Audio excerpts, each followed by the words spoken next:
Hello students and welcome to English class. So we are doing adjectives and we are solving exercises. Now it's turn to solve the remaining part. So today we are going to solve exercises that are given on page number 24, 25 and 26. For this, first of all open page number 25. So it is exercise 2, fill in the blanks with possessive adjectives. So what are possessive adjectives? I have told you earlier that the adjective that tells us about the ownership of a particular thing. तो जो adjectives हमें बताता है कि ये particular चीज़ किसको belong करती है, किसकी है, ownership पता चलती है हमें. So that is possessive adjectives. Words like my, mine, his, her, theirs, yours, है ना, ours, ये सारे possessive adjectives की कैटेगरी में आते हैं. ओके, जो इट्स है ये न्यूटर जेंडर के लिए यूज़ होता है, जो कि ना मेल होता है ना फीमेल होता है, वहाँ हम इट्स यूज़ करते हैं. और फेमिनाइन जेंडर के लिए हम क्या यूज़ करते हैं, we use her. Okay, and for masculine we use his. ठीक है, तो माई, योर, आर, देयर, ये मस्कुलाइन और फेमिनाइन सबके लिए यूज़ होता है. Okay, so take a pencil and start solving exercise with me. First one, the tree is losing dash leaves. So tree is neither female nor it is male. So it is neuter gender. तो यहाँ पर हम tree के लिए क्या लिखे use करेंगे, its. The tree is losing its leaves. Okay. Second, the trees are losing dash leaves. Now here ऊपर जो एग्जाम्पल था उसमें ट्री अकेला था, एक ही ट्री की बात हो रही थी. यहाँ ट्रीज है, means there are many trees. तो यहाँ हम क्या यूज़ करेंगे, there. The trees are losing their leaves. Next one, the husband is walking with dash wife. The husband is walking with his wife. Okay. Next, the wife is walking with dash husband. अब क्योंकि वो husband masculine gender था तो हमने वहाँ his use किया. अब wife है feminine gender तो हम यहाँ क्या यूज़ करेंगे, her. The wife is walking with her husband. You have a name. Your name is Rama. Okay. Next one, where are dash books children? Where are your books children? तुम्हारी books कहाँ हैं बच्चों? Kanta is carrying dash brother. Kanta is carrying her brother. Next one, Meera is walking with dash father. Meera is walking with her father. The mother is walking with dash son. The mother is walking with her son. The father is walking with his daughter. The father is walking with his daughter. Okay. So in this way we have completed this exercise and you can fill different possessive adjective in the sentences. Clear? Now the next exercise that is given on page number 25 and 26. So exercise 5. What is the question? Underline the adjectives in the following sentences. Then replace the underlined adjectives with an adjective which means the opposite. So सबसे पहले आपको क्या करना है, adjective को underline करना है. उसके बाद उसके जो opposite adjectives है उन्हें blanks में हमें fill करना है. Okay? So let's start. The first one is done. The glass in the tray was empty.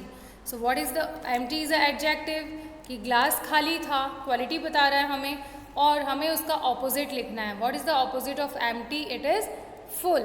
Next one, the small boy hurt himself with a blunt knife. So the small boy hurt himself with a blunt knife. Now in this sentence how many adjectives are there? इसमें कितने adjectives हैं? There are two adjectives, that is hurt and small and blunt. So you have to underline small को underline करना है और फिर blunt को underline करना है. What is the opposite of small? Opposite of small is big, comma. What is the opposite of blunt? It is sharp. तो आप यहाँ blank में लिखेंगे big, comma, sharp. Next one, the stray dog chased the boys barking loudly. So here adjectives. So here adjectives is stray. Stray is an adjective here. Dog, stray का मतलब होता है जो street dogs होते हैं ना, लावारिस dog होते हैं, उन्हें हम stray बोलते हैं, जो streets पर रहते हैं. और stray का opposite क्या होगा, जो हम पालते हैं, pet. So we are going to underline stray. So यहाँ पर हम stray का opposite क्या लिखेंगे, pet. Next one, The obedient servant followed his angry master. So here, which is the adjective? There are two adjective in this sentence. इस sentence में दो adjective हैं. First is obedient and the next one is angry. Yes, both are showing the quality. They are adjective of quality, है ना? So यहाँ underline कीजिए आप लोग obedient को और angry को. Opposite of obedient is disobedient and opposite of angry is calm और peaceful. आप दोनों में से कोई भी लिख सकते हैं. तो आप यहाँ लिखेंगे disobedient, comma, peaceful और calm. Next one. The fat lady panted as she climbed the high step. Panted का मतलब होता है तेज़ तेज़ सांस भर जाना. जब हम बहुत सारी सीढ़ियाँ चढ़ लेते हैं या हम बहुत ज़्यादा जंपिंग कर लेते हैं तो we start painting. So painted का मतलब होता है तेज़ तेज़ जल्दी जल्दी सांस लेना, है ना. तो the fat lady painted as she climb the high steps. So यहाँ पर एडजेक्टिव्स कौन सा होगा? Fat is a adjective and high is a adjective. What is the opposite of fat? It is thin and opposite of high is low. Next one. This book is about a timid giant who lived in the thick forest. Timid का मतलब होता है डरपोक. Okay, and timid is a adjective. So यहाँ पर timid का opposite हम क्या लिखेंगे? Bold. The bold giant. This book is about a bold giant who lived in the thick forest. Again, thick का opposite thick forest. So what is the opposite of thick? Thick का opposite होता है thin. Okay. Next, the statement was false, so few men believed it. So यहाँ adjective कौन सा होगा? False यहाँ adjective होगा और few भी यहाँ adjective होगा.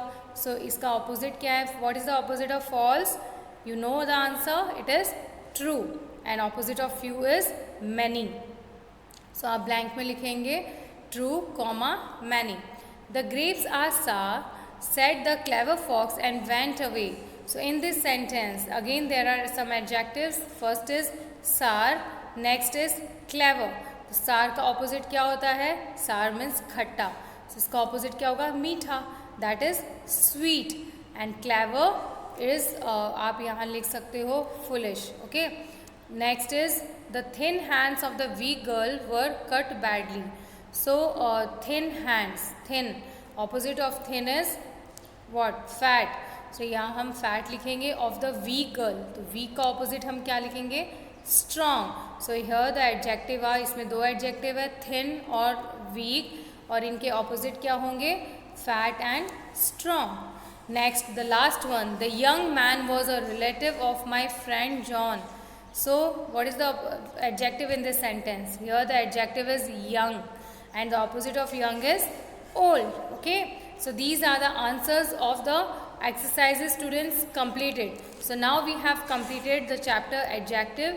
So each and every exercise we have covered. So whichever videos I have sent you, you have to watch them and you have to read the PDF also, go through the PDF also, because I have sent all the solution of all the exercises. So complete it, don't leave your work pending. Okay.